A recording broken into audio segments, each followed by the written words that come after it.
Bagaimana kalau kita simulasikan pandemik perang melawan corona? Secara perhitungan sederhana dengan melihat apa yang saat ini menjadi pilihan pejabat negara. Menurut saya secara pribadi, nggak bisa perang dengan pandemik COVID yang hanya memakai dua orang saja, yaitu Menko Saurus dan Mega Bintang urusan keuangan. Nggak bisa. Ditambah Pak Polisi juga nggak bisa. Kasihan kerjanya, kasihan mereka. Ditambah Pak Presiden yang sudah pontang-panting. Kasihan, tidak bisa. Saya sedih sebenarnya melihatnya. Saya ingin bantu, sangat ingin bantu. Saya sedih dan berusaha membantu sekuat tenaga di garda terdepan para medis yang sudah bertumbangan. Gerakan kami walaupun kecil dengan kekuatan persaudaraan MMBC sudah mendistribusikan lebih dari 10.000 sanitizer dan lebih dari 10.000 APD gratis. Sudah banyak turun dengan nasi bungkus juga gratis dan kontribusi kecil lainnya. Tapi ini bukan berperang melawan pandemik, bukan. Kami sudah di rumah sejak 3 minggu yang lalu. Itu perjuangan kami. Juga relawan kemanusiaan yang lain.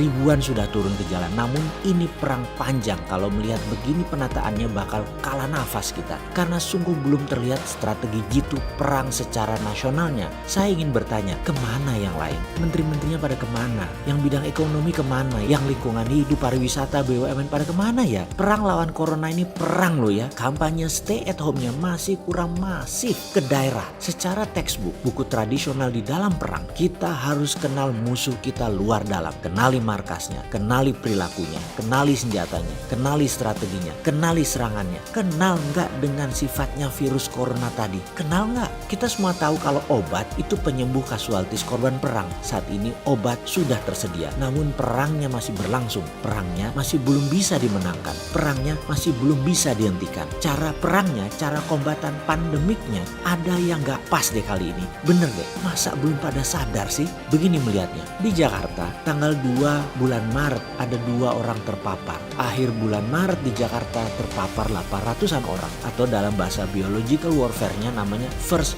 wave.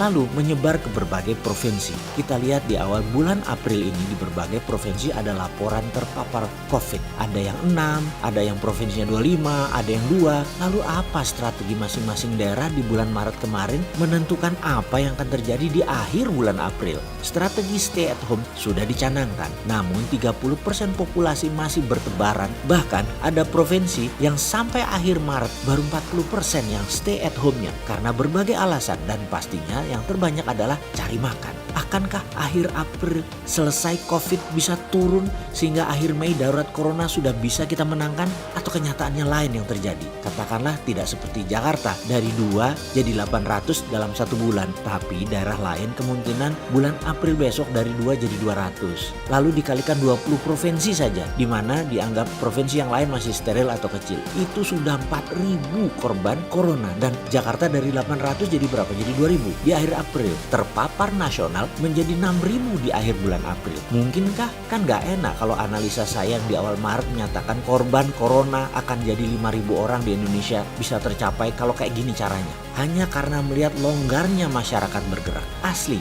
saya gak suka kalau analisa kaleng-kaleng ala Sontoloyo itu benar. Harusnya salah. Jadi biar saya yang dihujat. Karena pantas dihujat karena salah. Dan kalau terjadi benar 5.000-an, ini second wave-nya dengan perhitungan kalkulasi menggunakan skenario terburuk terjadi. Apa yang harus kita lakukan berikutnya? Oke, kita hitung positif sekarang. Mei, bulan puasa. Mungkin stay at home lebih taat sehingga tinggal 5%-an yang bergerak keluar. Mungkin di sini lebih bisa mengendalikan. Ini blessing in disguise. Harus kita syukuri hal ini. Berapa kira-kira yang terpapar hingga akhir Mei? Masih naikkah tren yang terpapar? Naikkah tren yang sembuh di akhir Mei? Saya percaya akan melandai, alias kita akan menang melawan corona. Kalau melandai di akhir Mei, maka ini tanda-tanda menang. Selama sekali lagi kita tekankan, kita stay at home. Ingat itu, lihat akhir bulan Juni, naiknya sedikit dan sembuhnya meningkat. Lalu di akhir bulan Juli, akhirnya turun yang terpapar, yang sembuh semakin banyak. Sekali lagi, syaratnya kita masih stay at home. Di Agustus patah, yang sembuh sudah melewati yang terpapar.